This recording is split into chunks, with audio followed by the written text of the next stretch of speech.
Good morning!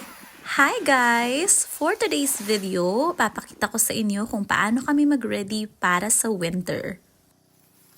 Syempre guys, kapag winter ay malamig, kailangan natin ng pampainit. Ang una nga nating pwedeng gamitin dyan ay ang ating mga heater sa bahay. Kagaya sa ate ko sa Australia, ang gamit nila ay yung heater sa ilalim ng bahay. Pero dito sa Norway guys, may iba pa silang paraan. Alam ko rin naman ganito rin sa ibang bansa or hindi ko lang siguro nakita doon sa bahay ng ate ko.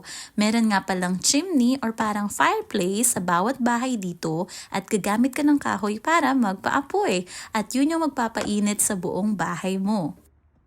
Kaya naman, kailangan namin kumuha ng mga kahoy at magputol-putol nito para naman magamit namin sa aming fireplace. Mas makakatipid ka kasi at makakamura kung ganito ang gagamitin mo dahil pag winter na, sobrang lamig, mapapadalas ang pagbukas ng heater.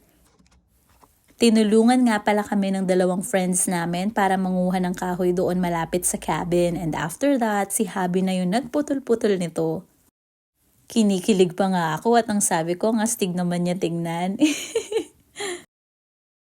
Pero alam nyo, nakakapagod din yung ginagawa niya. Pero sabi niya, worth it naman daw ito dahil pagdating ng winter, alam niyang lalamigin ako ng bongga.